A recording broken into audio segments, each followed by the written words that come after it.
Tudo bem? Na última aula da gente, nós falamos sobre o recurso ordinário constitucional, o recurso especial cabível para o Superior Tribunal de Justiça e o recurso extraordinário, que é cabível perante o Supremo Tribunal Federal. Na aula passada, nós começamos a ver as características comuns entre o recurso especial e o recurso extraordinário.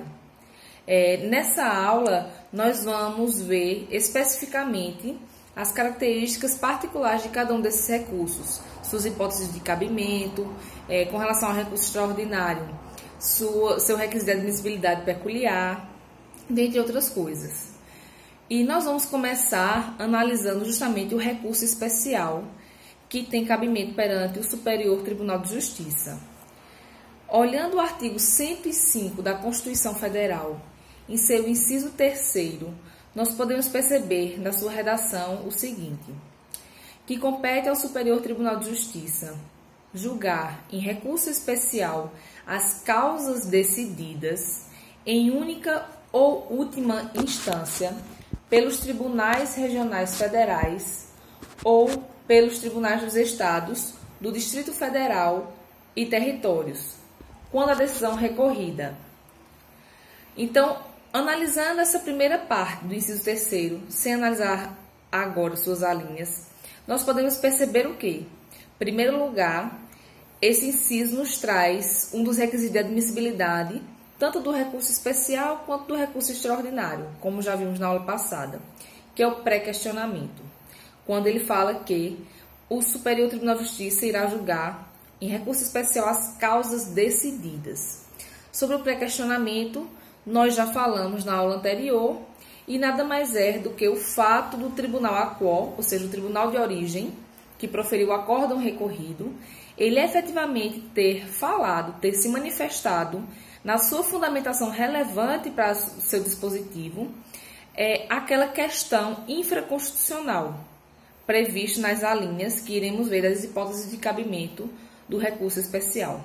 Então, pré-questionamento é justamente ter essa causa decidida, ter essa análise em relação àquela questão infraconstitucional no acordo do tribunal, seja de forma espontânea, porque o acordo no tribunal espontaneamente constou essa questão infraconstitucional, seja porque foi provocada através de embargos de declaração, como nós já vimos, certo? Outra coisa que nos chama a atenção nesse inciso 3º é quando ele fala que essas causas decididas foram decididas em única ou última instância. Isso quer dizer que é cabível recurso especial apenas contra acórdão. Por quê? Porque logo em seguida ele vem dizer que essas causas decididas em única ou última instância devem ser proferidas ou pelos tribunais regionais federais ou pelos tribunais dos estados, do Distrito Federal ou territórios. Então, a última decisão de um tribunal, certo, é justamente o acórdão. E por quê? Acredito que vocês devem lembrar, quando vocês fizeram o trabalho sobre agravo interno, né, que esse agravo interno é um recurso que ele é cabível da decisão do relator, que é uma decisão monocrática, ou seja, eu entro com a apelação, certo? Vamos utilizar a apelação aqui. Eu entro com a apelação, então ela vai ser recebida por um relator, certo, do tribunal. É um desembargador que vai relatar aquele processo, aquela apelação, e da decisão que der esse relator, eu posso recorrer através de agravo interno para que a Câmara ou turma ou o plenário analise aquela decisão monocrática, certo? Então, a última decisão de um tribunal não é, em regra geral, a decisão monocrática do relator, mas sim a decisão do colegiado, que é um acórdão, certo? Vocês devem lembrar disso, do estudo que foi feito em processo civil 2, dos atos jurisdicionais, dos tipos de decisões judiciais, certo? Então, analisando esse inciso 3º, nós podemos tirar as seguintes lições. Primeiro, a previsão do pré-questionamento como requisito de admissibilidade. Segundo, que o recurso especial só vai ser cabível para discutir um acórdão porque é a última decisão proferida por um tribunal, via de regra.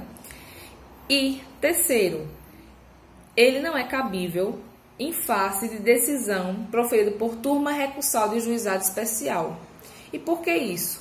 Porque o inciso 3º do artigo 105, ele é expresso em dizer que recurso especial só cabe contra decisões proferidas em única ou última instância pelos tribunais regionais federais, pelos tribunais dos estados, do Distrito Federal ou do territórios.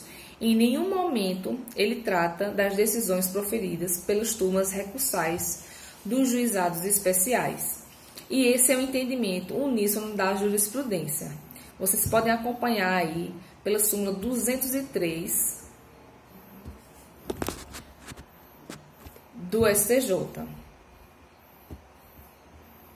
Vamos ler o que é que diz esse enunciado.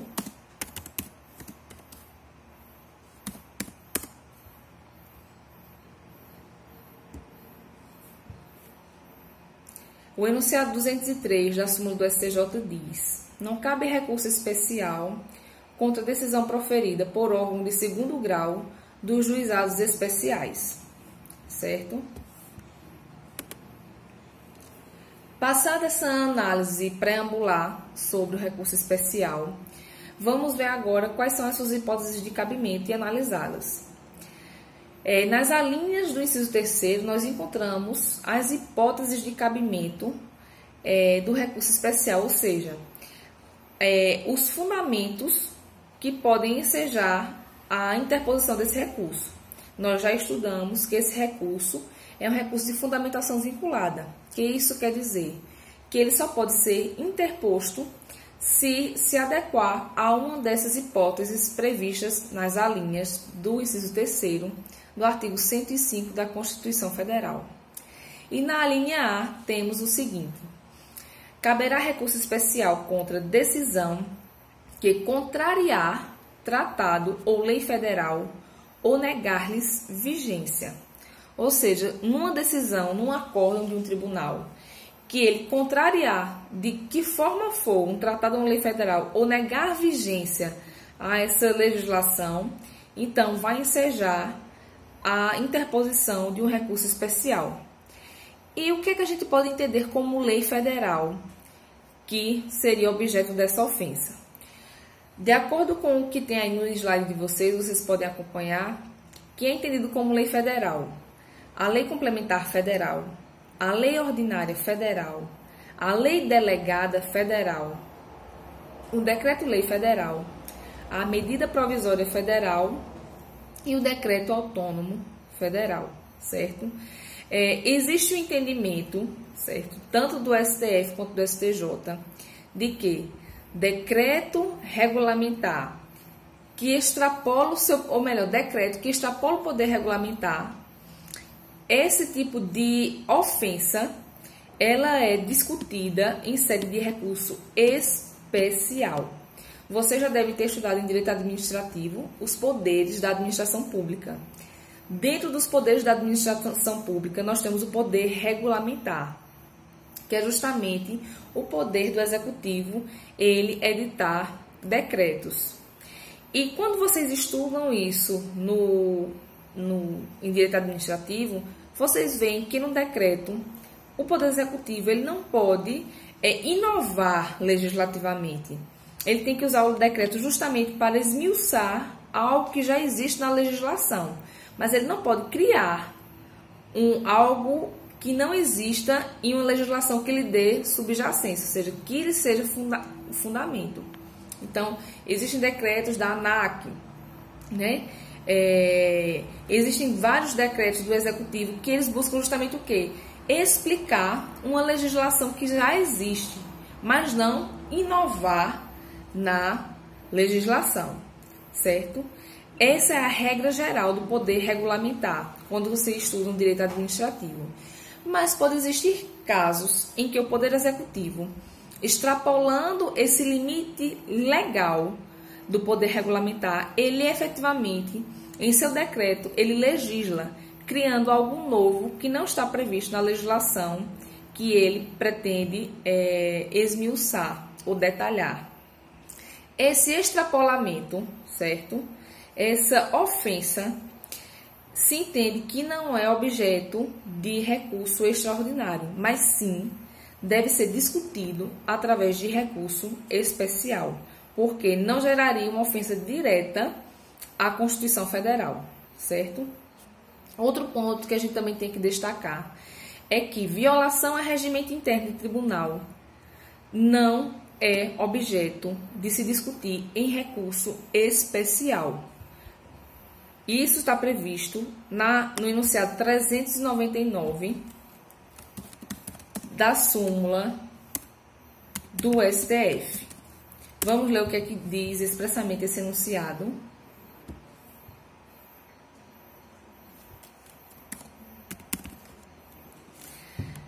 O enunciado 399 da súmula do STF diz que não cabe recurso extraordinário por violação de lei federal quando a ofensa alegada for a regimento de tribunal.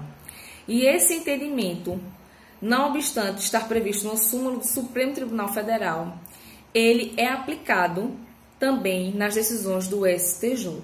O STJ entende que violação a regimento interno não pode fundamentar a interposição de recurso especial, certo? A segunda hipótese de cabimento de recurso especial previsto na Constituição Federal é contra decisão que julgar válido ato de governo local contestado em face de lei federal. Quando a gente observa esse artigo, nós verificamos que ele está falando justamente de uma análise feita pelo acórdão do Tribunal de Origem, que naquele caso concreto entendeu que o ato administrativo proferido pelo governo local, ele, mesmo contrastando com uma lei federal, ele deve prevalecer. Então, ele, na verdade, afasta a lei federal, certo? E dá prevalência, declara a validade daquele ato administrativo local. Então, nesses casos, essa discussão se efetivamente aquele ato administrativo local fere ou não a legislação federal também é passível de se discutir através de recurso especial. E a terceira e última hipótese de cabimento do recurso especial previsto na Constituição é contra decisão que der à lei federal interpretação divergente da que lhe haja atribuído outro tribunal. Então, o que podemos perceber nessa linha C do inciso 3º do artigo 105 da Constituição é que é uma hipótese de cabimento de recurso especial com base em dissídio jurisprudencial, ou seja, em casos em que haja divergência de decisões sobre o mesmo tema, o mesmo assunto, a mesma causa, mesmo que sejam causas semelhantes, mas que as decisões são divergentes, o STJ ele atua como um tribunal que vai buscar a uniformidade jurisprudencial. E isso é de suma importância para se chegar a um patamar desejado de segurança jurídica. Porque imagine você entrar pleiteando um direito, certo? Um direito a determinada prestação de um plano de saúde, e uma pessoa que você conhece entrou com essa mesma demanda contra esse mesmo plano de saúde ou outro, mas sendo a mesma base fática, entrou na Justiça de Natal, no Tribunal de Justiça de Natal do Rio Grande do Norte. E aí, você em Pernambuco teve uma decisão que lhe foi contrária, ou seja, julgou improcedente sua pretensão autoral e favorável à defesa do plano de saúde. E o Tribunal do Rio Grande do Norte julgou procedente a pretensão daquela pessoa que você conhece e contrária ao plano de saúde. Ou seja, qual é a segurança jurídica que vai existir se os casos são semelhantes, só mudam as partes autoras, o caso fático seria o mesmo, mas um tribunal julga de um jeito e o outro tribunal de outro. Então, nesses casos que entende-se boa parte da doutrina, que é uma hipótese de cabimento diversa e autônoma das outras anteriores, bastando que se comprove essa divergência jurisprudencial para dar vazão à interposição do recurso especial, nesses casos, o Superior Tribunal de Justiça ele tem uma atuação muito importante, porque ele vai atuar justamente, como foi dito, como um órgão capaz de chegar a uma uniformização jurisprudencial e, com isso, selar a segurança jurídica para os cidadãos que buscam o poder judiciário, certo? E o que é importante ressaltar com relação a essa linha C? Em primeiro lugar, a divergência deve ocorrer entre tribunais diversos, certo? Tem que ser um tribunal de Pernambuco, um tribunal do Rio Grande do Norte, um tribunal do Ceará e um tribunal do Rio Grande do Sul. Tem que ser tribunais diferentes, não pode ser dentro do mesmo tribunal. Se houver essa divergência jurisprudencial dentro de um mesmo órgão, dentro de um mesmo tribunal, ou seja, a comarca de Afogados da Ingazeira julga o caso de um jeito e a comarca de Carnaíba julga totalmente diferente. Então, a gente vai verificar que existe divergência de julgamentos dentro do mesmo Tribunal de Justiça. Nesses casos em que a divergência é interna corporis, dentro de um mesmo órgão, do mesmo tribunal, não cabe recurso especial com base na linha C, certo? Com base na divergência jurisprudencial. Nesse caso, vai caber recurso especial com base na ofensa da linha A, que é justamente, vai estar havendo uma ofensa ao artigo 926 do Código de Processo Civil. Vamos ver o que é que diz o 926 do Código de Processo Civil.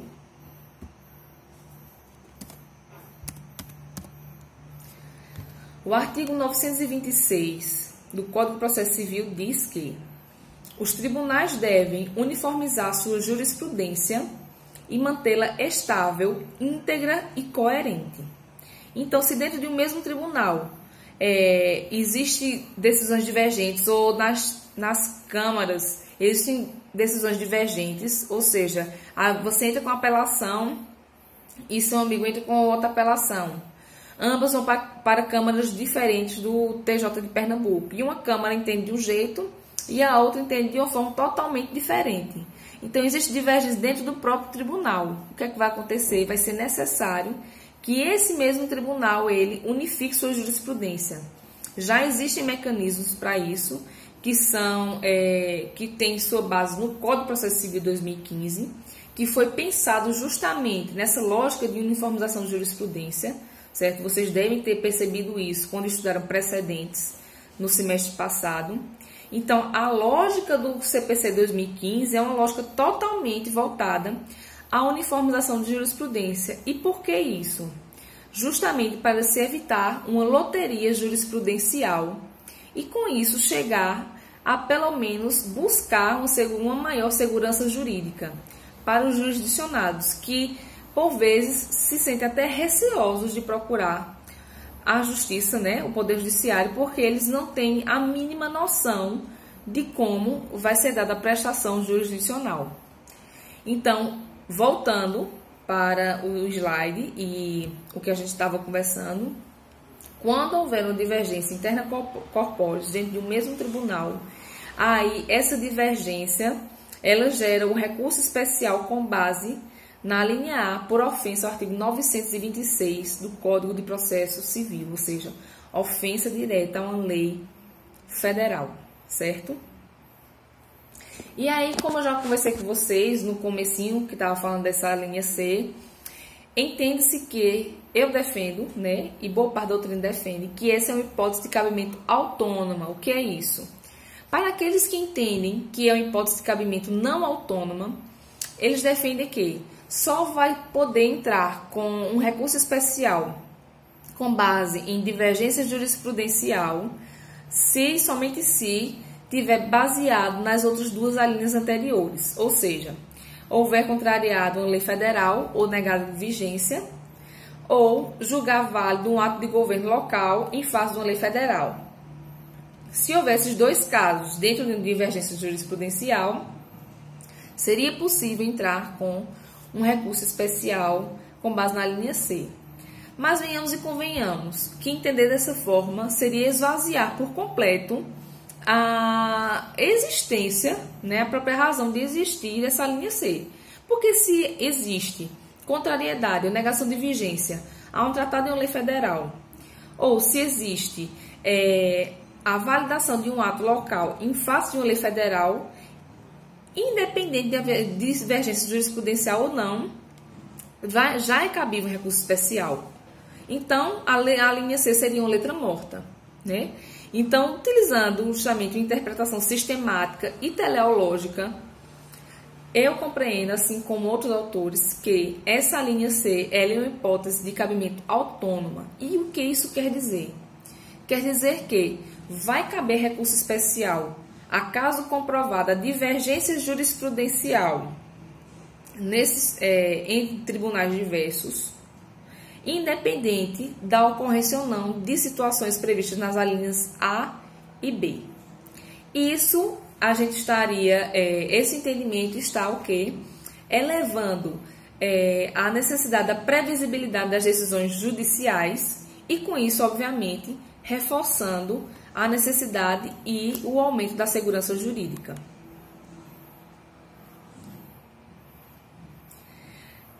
Falando mais um pouquinho sobre essa hipótese de divergência jurisprudencial, a gente tem que perceber que a divergência dela deve ser atual, certo? Eu não posso pegar uma divergência que aconteceu, digamos, o Tribunal de Pernambuco teve uma decisão no ano de 2000, certo?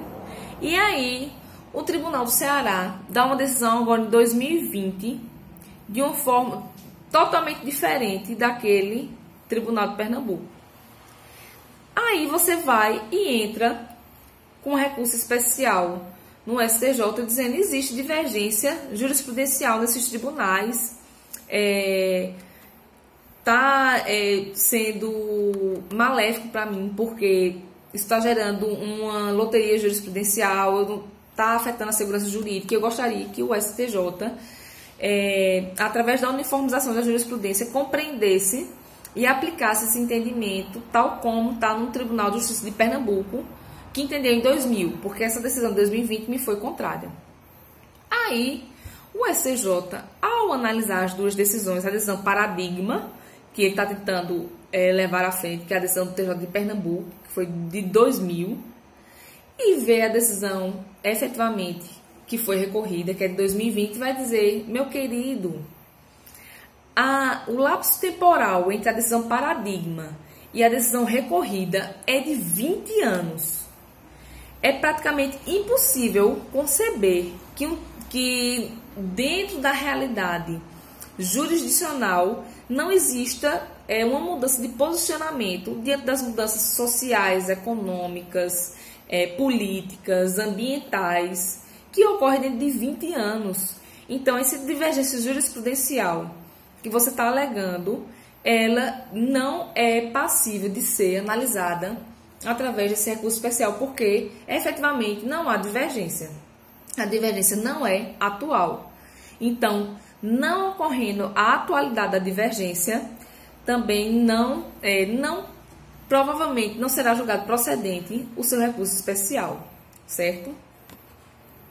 Outra coisa, se a jurisprudência do STJ firmou-se no mesmo sentido do acórdão recorrido, não cabe recurso especial, certo? E por uma razão bem simples. Vamos supor que você entrou com a demanda, foi julgada improcedente, você recorreu, apelou. Na apelação, o tribunal também manteve a sentença e julgou improcedente sua apelação, certo? Não acatou o seu pedido, não foi acatado o pleito autoral, a sentença julgou improcedente e também a apelação foi julgada improcedente, certo? Então, o que é que vai acontecer? Você vai dizer não, mas essa decisão aqui do Tribunal de Justiça de Pernambuco está diferente da decisão que foi dada há um ano atrás no Tribunal de Mato Grosso. E aí, você pega essa divergência jurisprudencial, e coloca no seu recurso especial e vai fundamentar que deve ser como é que se diz, aplicada aquela decisão do outro Tribunal de Justiça, que a decisão do Tribunal de Justiça de Pernambuco está errada, e aí você tenta argumentar por que aquela decisão que você está usando como paradigma, ela é mais correta a ser aplicada, certo? E só uma pausinha para vocês entenderem. Existe a decisão paradigma, existe a decisão recorrida. O que é a decisão paradigma? É aquela decisão que eu entendo correta, certo? Eu entendo que essa decisão é correta e a decisão recorrida, que aqui me foi desfavorável, está errada. Então, decisão paradigma é aquela decisão que eu quero utilizar como modelo, que eu quero mostrar ao STJ que ela é correta, que ela é coerente, que ela está aplicando corretamente a legislação e que é que eu quero que seja aplicada no meu caso, que obviamente o meu caso é a decisão recorrida, que é a decisão que eu quero demonstrar ao STJ que está errado e que tem que ser modificada para ser julgada de forma igual à decisão paradigma, certo? Entendida essa distinção, vamos continuar conversando aqui sobre essa hipótese de cabimento do recurso especial previsto na linha C, de divergência jurisprudencial. Então, continuando o caso que eu estava conversando com vocês. Quando você chega no STJ, esse recurso especial, em que eu quero que aquela decisão paradigma seja utilizada na minha decisão recorrida, e o STJ pega e diz, não, essa decisão que foi recorrida, que é a mais recente, ela está em consonância, ela está na mesma diapasão, certo? Na mesma linha das decisões que a gente tem proferido ultimamente. Então, pode ter ocorrido uma modificação, né, do cenário dentro daquele ano, e aí o STJ começou a decidir aquelas demandas daquela forma, conforme o Tribunal de Justiça de Pernambuco proferiu sua decisão.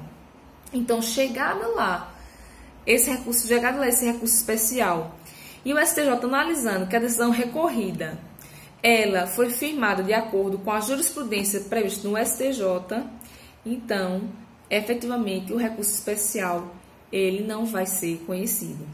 Isso daí está previsto no enunciado 83 da súmula do STJ. Vamos ler o que é que diz esse enunciado.